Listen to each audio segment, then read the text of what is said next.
kulanti wacan daawadayaal magacaygu waa xasan weli sheekh abubakar kusoo dhawaada barnaamijka aayaha oo ah barnaamij toddobaadle ah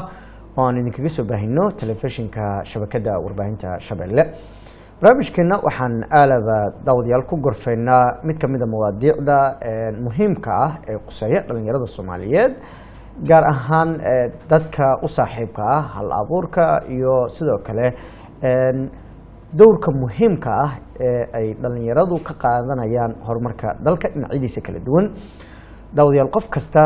oo inaga mid ah haddaynu nahay shacabka Soomaaliyeed waxaa mas'uuliyad uu inaga saaran yahay inaynu dalkeena ka qayb qaadano horumarkiisa, dib u dhiskiisa iyo sidii qof walba waajib ka saaran uu uga soo bixi lahaa. mid kamid ah dhalinyarada Soomaaliyeed ayaan toddobaad kasta idin casunnaa si ay halkan nagula wadaagaan ama ay ugu soo bandhigaan hal abuurkooda ama waajib shaqo oo muhiim u ah qaranka oo ay dalka u hayaan. toddobaadkan waxaa barnaamijkeena aayaha marti nooga ah Xuseen Geedi oo kamid ah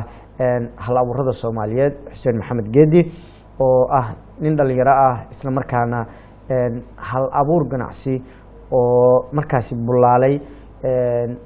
sameeyay dalkana wax badan ku soo kordhiyay. sidoo kale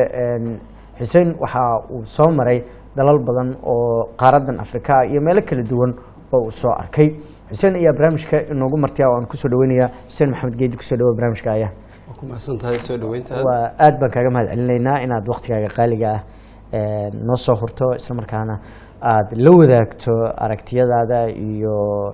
waxyaabihii kale oo aad samaysay horumar dhalinyarada Soomaaliyeed iyo telefishinka shabakada warbaahinta Shabeelle. alxamdulilah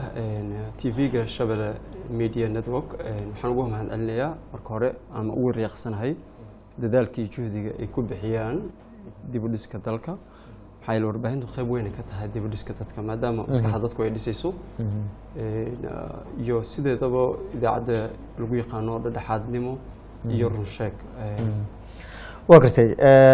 Xuseen, bal marka hore waxaad si kooban inooga warantaa noloshaada sida aad maaragtay ku soo bilowday ganacsiga iyo halka aad ka soo bilowday. marka hore anigu ganacsada ma ahayn, waxaan ahaa qof xirfadlaah. laga soo bilaabo 1998 ilaa 2000 waxaan ahaa turjumaan luqadda Ingiriiska. 2000 ilaa 2005 waxaan ahaa wariye barnaamij soo saare iyo agaasime radio Banaadir Muqdisho Soomaaliya. 2005 ayaa markii ugu horeeyay indhaha ku furay inaan arko ganacsi. waxaan noqday marketing shirkadda Samafon oo markaa cusbeed ayaa waxay i dooratay inaan kamid noqdo marketing oo aan dhaqan geliyo ganacsi ugu horeeyay ishii ugu horeysay ganacsi oo aan arko markaa bay ahayd. kolkaasi waxaan fahmay in maxay baahi fara badan ay jirto inaan u baahanahay inaan noqdo qof ganacsada oo madax bannaan. kadibna dadaalkii ugu horeeyay oo aan geliyay waxay ahayd casuumaad oo aan ka helay South Africa isla markaana qaab sport ayaa waxaan ku tagay South Africa. halkaas waxaan ka noqday qof ganacsada caadi ah. waxaan yeeshay dukaan baa qayb ka yeeshay, 2 dukaan baa yeeshay, 3 baa yeeshay. duruufaha dhammaan South Africa ka jirta ee dhalinyarada Soomaaliyeed ay la kulmeen inteeda badan waan la kulmay. hadday noqon lahayd dhac, boob iyo sigtimo fara badan oo aan sigtay. alxamdulilah aad baan ugu faraxsanahay anoo caafimaad qaba, anoonan maxay ahayd maanta dhexdeeda laxad qabo taam ah inaan dalka dib ugu soo noqdo. waxaan ganacsigani markii dambe waqtiyada adigu markii la soo gaaray 2000 ayay markii ugu horeysay oo aan dib ugu soo noqdo Soomaaliya. waxaan imid Soomaaliya waan kursaday alxamdulilah xaaskayga. hadda waxay haysaa 2 caruur alxamdulilah.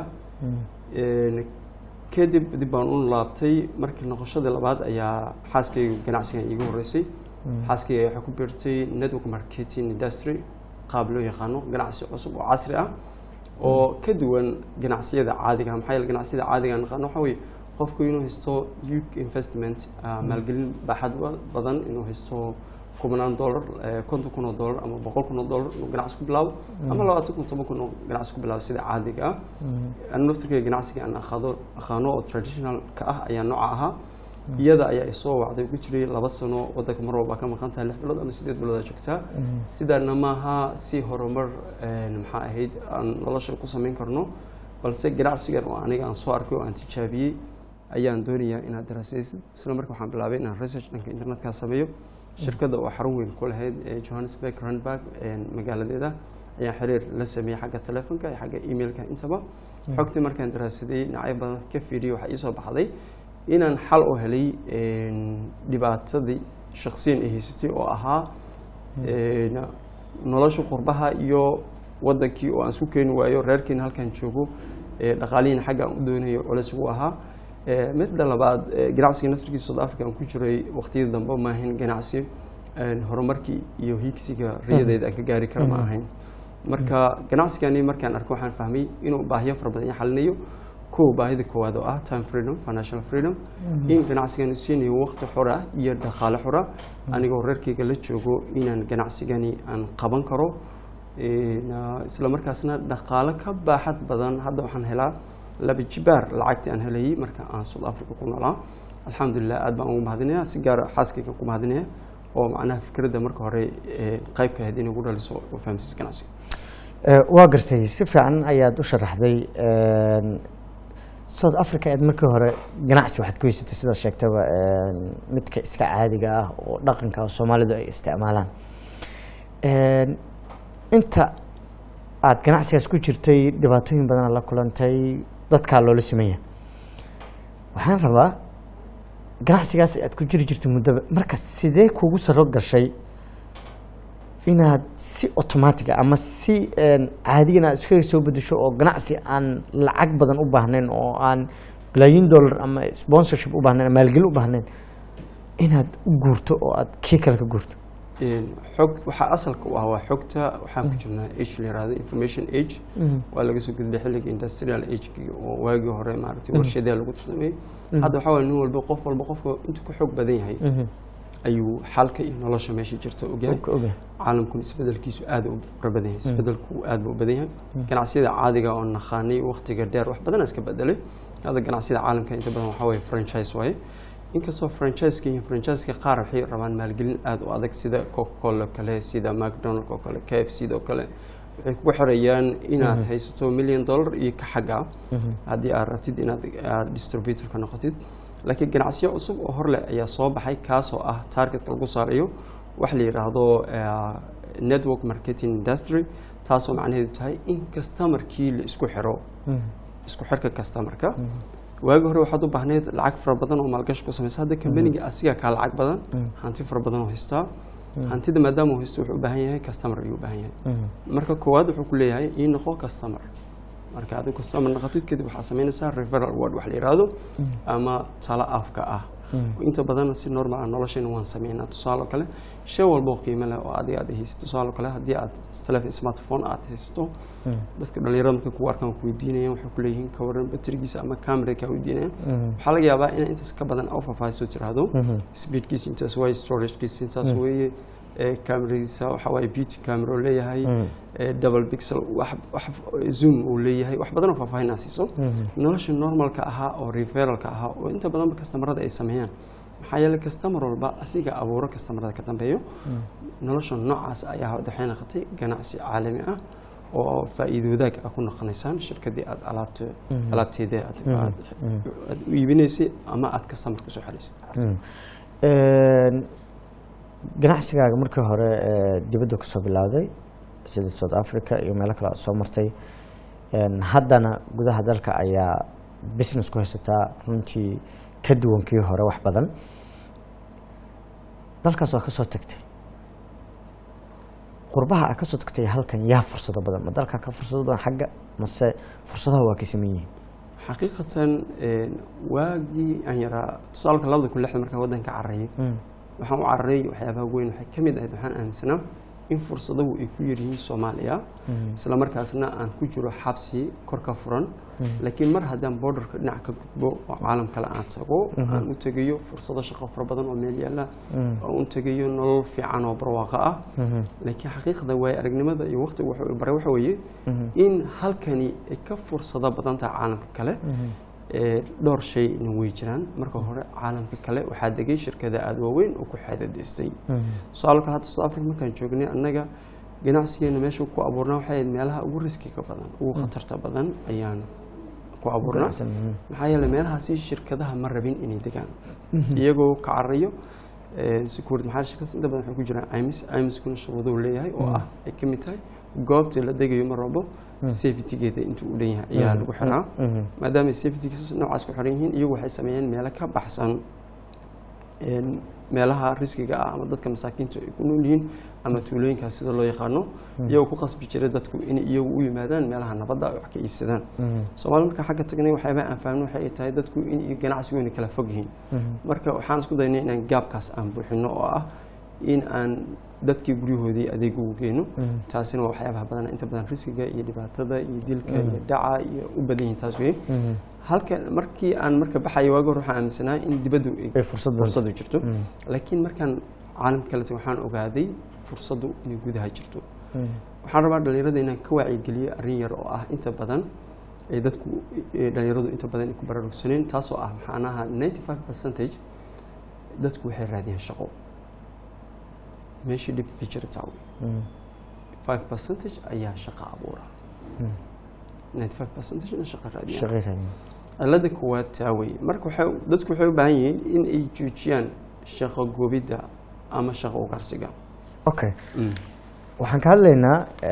shaqo abuurka in qofku uu la yimaado hab curin ganacsi dadku badanaa waxay ku xiraan hal abuurka ama curinta businesska wuxuu ku leeyahay businesskaas ra'yigaasan haya laakiin maalgelin ma hayo horta hore ma isku xiran yihiin curinta oo in hal abuurka aad la timaado iyo maalgelintii wax isku xiran baa oo isku baahan labadooda mase qofku waxbuu curi karaa waxaasna waa la tadbiiqin karaa horta sida hore oo waagi hore ahaan jirtay waxa weeye qofka markuu ganacsada noqdo rabo waxay ahayd qasab ku ahaa in uu hanti raadiyo oo maalgashi uu raadiyo laakiin taa hadda waa laga soo tagay hadda hanti markii la yiraahdo maalgashiga loo baahan inta badan kambaniyo fara badan oo caalamka waxaa jiro adika hanti badan qaar baa keligood magaalooyin dhisay warshado sameeyay iskuulaad hadda kambaniga la shaqeynaya Etianis waxay leeyihiin xarun weyn oo headquarter-kooda ah waxay maalgeliyeen meel bannaan oo dur cidla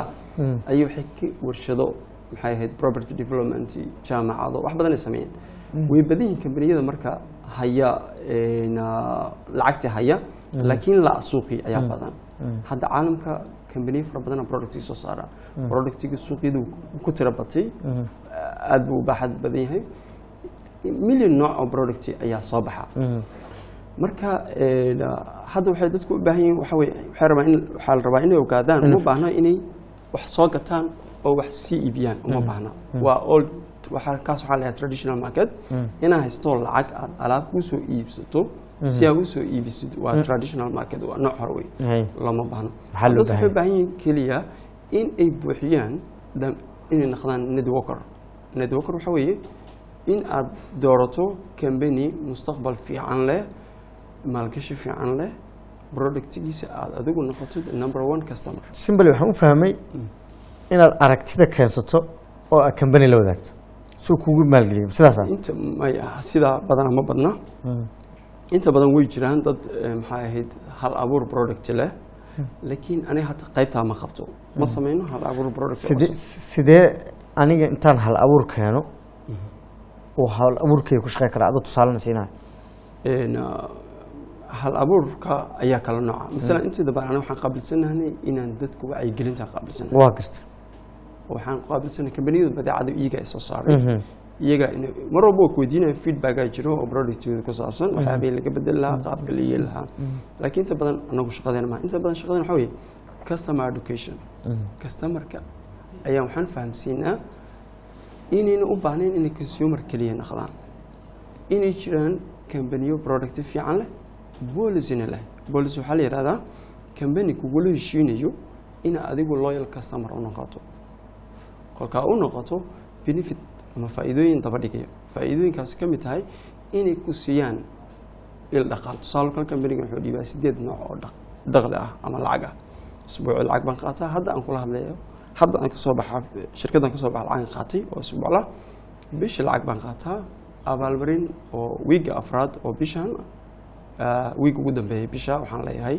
$10,000 oo sanadkan kaliya ah oo hawsh aan qabtay ah ma marka waxa weeye kambaniyada productiga la diyaara kaliya adiga waxa u baahan tahay inaan waaqiciga la jaan qaado oo aad marka koowaad doorato hal kambanigaasi oo u noqonaysid customer meeshii suuqii aad u soo mar lahayd dukaan wax ka iibsatay waa iska dhaafaysaa toos ayaa kambaniga wax u qadanaysaa kadib adiga waxaa noqonaysaa distributor maaha in alaab badan soo gadato sii gado distributor waxaa weeye inaad diyaarisid customer network ah isku xiran aan tusaaloo kale waxaan marka koowaad la wadaagay 4 qofood oo dhalinyaro ah 4 qofood hadda 3 qofood oo kamid ah aad u firfircoon waxay abuureen 800 macaamiil 800 customer ay abuureen 800 customer hadda bishii ugu dambeeyay waxay iibiyeen $44,000 aniga waxaan ku leeyahay 11% taas macnaheedu waxa weeye $4,400 oo faa'iido ah marka the same way ayaa dadku samayn karaa qof walba samayn karto fursadda ma xayirna cid gaar ah kuma xayirna waxa samayn kara arday iskuul dhiganayo mid jaamacad dhiganayo waxa samayn kara hooyo gurigeeda joogta waxa samayn kara aabo maxay ahayd shaqo qof ganacsi kale ku jira ayaa samayn kara marka dadku waxay u baahan yihiin inay ku baraarugaan referral wordka inay ku baraarugaan haddaan rabo hadda barnaamijkaas aad iga sheekaysay qof waxa laga yaabaa na daawanaya ama qof nala socda inuu fursaddaas u baahan yahay sidee ku bilaabaa waxaa ku bilaabay waxa weeye kow inuu anagu kale nala soo xiriiro waxaan leenahay xafiisyo loogu talagalay xogta lagu siiyo dadka lana tusiyo natiijooyinkii ka dhashay dadkii iyaga ka horreeyo ganacsi kusoo biiray 2 tababar bilaash ayaan bixinaa oo ganacsi waxaan kaloo bixinaa tababaro ku saabsan sida nafsada loo edbin lahaa ama disciplineka barnaamijyo orientation aan bixinaa waxay dadka inta badan wax la qabsan laayin wax kala maaha lama xiriirto beecada ay ku nool yihiin fursadda ka jirtay fursad la'aanta waxa weeye iyaga dib u dhigashadooda gaabiskooda han la'aanta dadku badan inta badan han la'aan baa jirta taa macnaha qofku wuxuu baahan yahay in maxay orientation sax ah uu qaato marka waxaan qabnaa dad mentor ah ama dadka macallin ah coach ah dadka wax bara waa gartay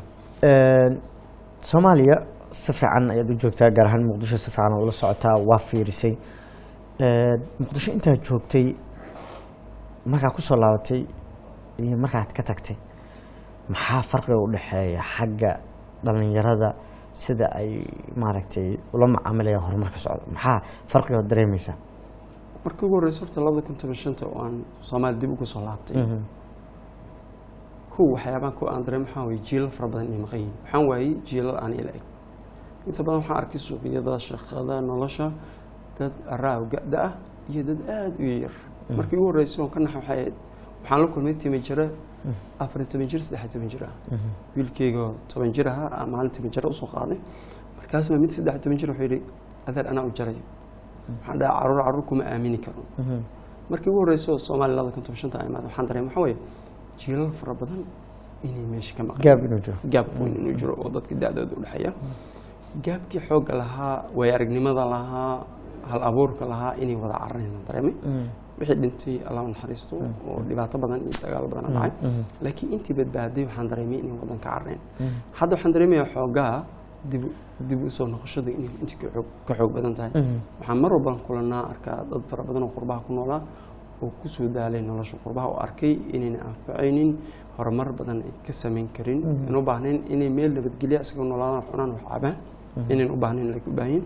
inay horumar shakhsiyan ay sameeyaan waxaan leeyahay marka opportunity ama fursadu waxay ku badan tahay Soomaaliya qofku haddii uu doonayo laba sibo kow hadduu doonayo inuu asu shaqo abuurto oo ganacsida caadiga oo normalka oo iyo hadduu doonayo inuu shaqooyin ka duwan shaqooyinka physicalka ah ganacsi nooc physical ah jiro oo ah inaad dukaan furto carwo furto photo furto physical waxaa jiro ganacsiyo ana physical ahayn oona muuqan oo qofku asiga la socdo meesha uu taga la socdo ganacsiyadaasi waxaa ka mid ah oo rabaa dadku inay ku baraarugaan network marketingka hadda caalamka meesha uu ka marayay fursadaha uu abuuray waxaa la yiraahdaa waa industry kaliya ee sanad walba soo saara dad milyaneer ah oo hor leh oo adduunka ku soo kordhiyo dawadayaal weli waxaad daawanaysaan barnaamijkeenii aayaha oo ah barnaamij toddobaadle ah telefishinka shabakadda warbaahinta Shabeelle ayuu barnaamijka idinkaga imaanayaa. barnaamijkana toddobaadkan waxaa noogu martay xuseen maxamed geedi oo ah nin dhalinyaro sida aad arkaysaan isla markaana hal abuur ganacsi sameeyey gaar ahaan ganacsi faa'iido badan leh dad badanna soo saara sidoo idinkaga sheekeynaya network marketing waxa la yiraahdo oo ah in dadka lagu wacyigeliyo in ay company ay u noqdaan maaragtay daacad si ay faa'iido badan iyo waxyaabo badan uga helaan. barnaamijkeena ayaan kusoo laabanaynaa xuseen si guud markaan u hadalno tusaale ayaan kusoo qaadanayaa marka laga hadlayo curinta hal abuurka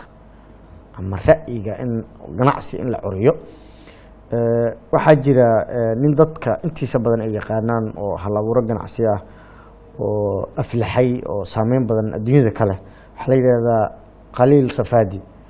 wuxuu ahaa nin darbi jiif ah oo Mareykanka ku nool hoy la'aan baa haysay guri man ku nool marka fikirkiisa ayuu ka shaqaysiiyey wuxuu curiyay cunooyin kuwan maaragtay diet-ka ah oo dadka u baahan in ay maaragtay jirkooda weight loss ka sameeyaan oo jirkooda caafimaad inuu helo cabitaano noocaas uu sameeyay. ninka hadda waa millionaire diyaarado ayuu kaligiis private ugu safraa adduunka oo dhan meelo badan oo Mareykanka waa laga yaqaanaa California ayuuna aad curintiisa ugu soo bilaabay. markii horena wuxuu ahaa nin darbi jiif oo aan waxba haynin. marka dhalinyaro badanna daawanaysa si dhalinyaradeenu ay meesha ay ku sugan yihiin oo sidaad sheegtay 95 inay shaqo un raadiyaan ay tahay oo ay sidaan kale u dhiiradaan maxaa talooyina oo hal abuurada la xiriirad sii karta adoo way aragnimada kaashanay. inta badan way aad u badan yihiin dadka hal abuurada leh ama entrepreneur-ka. waxaa ka mid ah ninka Alibaba sameeyey online-ka ganacsiga China. waxaa kale ka mid ah dad fara badan oo ayaa jira. ninkaas mar dhow hadlay Netflix wuxuu yiri anagu ninkaas wuxuu shaqo ka waayay KFC oo hadda kor shaqo doonto jaamacada waayay maaha nin waxbarasho dhameeyo certificate fara badan haysta maahan waa wali imtixaano badan ku dhacay imtixaano badan ku dhacay. markii ugu dambeeyay hadda South Africa SBC TV la yiraahdo local camera la hadlay wuxuu yiri anigu ma ahay qof fiiraan laakiin waxaan ahay qof shaqo waayay ee shaqo abuurtay team abuuray dad saaxiibadiisa 20 qofood saaxiibadiisa ayuu u kaashaday. tusaale anaga hadda markii shakhsiyan intaan talooyin bixin aan rabaa dib ugu noqdo mar dhow aniga xaaskii waxaan ka nimaanay Mombasa iyo Nairobi halkaasi oo ku sugan yihiin 400 ilaa 500 qofood oo teamkan ah oo dhalinyaro ah oo noloshooda si bedeshay ganacsiga si bedelay. waxyaabaha ugu saameynta badnaa oo aan ganacsiga ku hilmaamo waxaa ka mid ah inaan la kulmo dhalinyaro oo aad jacaylka iyo qabaan maxabada iyo qabaan aad u badan tahay.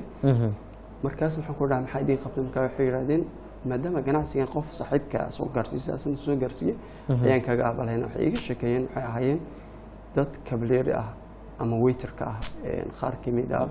waliba ma habeen ku sheekaysanay meesha uu waiterka ku ahaa oo asiga ka shaqeyn jiray. wuxuu yiri meeshan waiterka ahaa $140 ayaan bishii qaadan jiray haddana $250 ayaan weekly qaadanaya almost $800-900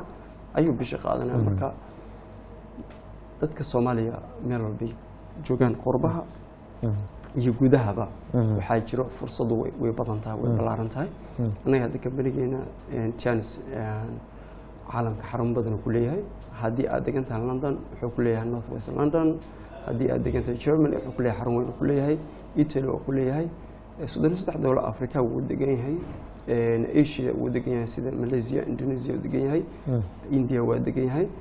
Soomaaliya hadda wuu ku xoogaabay oo xarumo fara badan ku leeyahay magaalada Muqdisho kaliya way gaarayaan 5 xarumood gobolada marka lagu daro ilaa 20 xarun ayaa furan oo tababaro bilaash ah la bixiyo. ganacsiga dadku ku fahmaan waxaan leeyahay fursadu maanta way iska furan tahay ever kama bilaabaysid. ta kale maanta waxa la ogol yahay waa copy business waago copy business waa isku caan jiray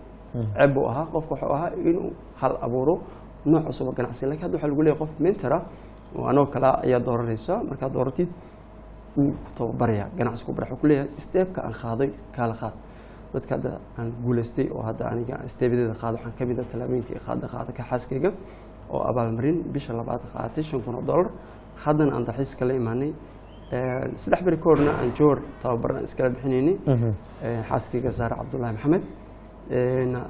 bishana week for $15,000 ay qaadanaysaa maadaama ay geliso rankii sare oo kambaniga aniguna aan qaadanayo $10,000 hooyadii ayaa $10,000 qaadanaysa wiilkayga ayaa Decemberta kahor wuxuu qaadanaya asigana $10,000 qaadanaya waa lacagahaas oo waxaan lagu qaadanaya waa abaalmarin maaha lacagaha shaqaysanay lacagahan shaqaysanay si joogtaan u qaadanaa isbuucii aan qaadanaa bishii aan qaadanaa tan waxaa weeye shaqadaada markaa u qabsatid sida laga rabay waa abaalmarinka waa gartay waa shaqooyin cajiib ah oo qofku uu abuuran karo gabagabadii barnaamijka ayaan isla soo gaarnay si dhalinyarada aan ay wax badan nooga dhaxlaan khaasatan adiga oo wax badan dalka indheeyey maxaa is leedahay fursado ah oo barnaamijkan aad hadda ka hadlaysa aan ahayn oo dalkan yaalla oo dhalinyaradu ay wax ka samayn karaan way badan yihiin aad u badan yihiin fursado mar walba way ballaaran yihiin wayna badan yihiin laakiin fursada dadku uma timaado qaab fursada waxay ku timaadaa qaab challenge ah guriga kugu imaamada fadhiisada sidaad markaa ogaatid wax ku dhibaya inay jiraan ama adeega u baahan tahay adeeg walba adigu u baahan tahay la adahay macnaheedu waxa weeye qofkii provide kareyn lahaa ayaa maqan adeegaas daa u istaagto shaqada waa qabatay waa ka faa'iideysanaysaa okay taladaada ugu dambaysa marka oo guud ahaan dhalinyarada Soomaaliyeed aad u diri lahayd oo xagga horumarka ku saabsan waxaan dhihi lahaa dhalinyarada khaasatan dadka wax barta waxaan dhihi lahaa inta wax baranaysiin bilaaba dhinaca kale inay ganacsi abuurtaan Mark Zuckerberg kamida dadka asigoo arday ah noloshiisa bedelay waxaa kamid ah ninka iskale Microsoft Bill Gates kamida muhiim aha darajada horta qof walba waxaan leeyahay dadaal oo ku baas ama A+ ku baas laakiin 4 sano jaamacadda iskuulka dhiganaysid ku dhinac samee parallel waliba ganacsiyadani oo aan waqtiga inta badan ka qaadanin furan fursadaha raadi حتى جوجل كراي حرمها جرا يجي نفتركودا أنا ونفتر أنت بدنا عزيمات سمينا وحتى جامعة سمينا سمينار سمينا مركب فرصة كلها كوسو قرعة أما يكون تمادنا هذا يعني فرصة مرة بحكم تمادا وجه عقبات كم تمادو وجه قرح بدن ما سنتهاي حسين هذا ما سنتهاي وكأنما تعلمنا داوديال barnaamijkeenii gaarka ahaa waa barnaamijkeenii aayaha oo barnaamij toddobaadle ah oo aad maaragtay inta badan aad ku daawataan dhalinyarada Soomaaliyeed hal abuurka ay sameeyaan iyo sidoo kale kaalmaha iyo dhinacyada kala duwan ee dhalinyarada ku leeyihiin dalka haddii aad leedahay hoggaanka haddii aad leedahay waxbarashada haddii aad leedahay caafimaadka haddii aad leedahay ganacsiga iyo dhinacyada kale oo ay ka mid yihiin amniga iyo ciidamada oo aan hadba toddobaad walba qof ka mid ah dhalinyarada idinkuga casuulno ayaan intaa kusoo gabagabeynayaa waa ku mahadsantihiin daawashadiina tan iyo barnaamijka nabadgelyo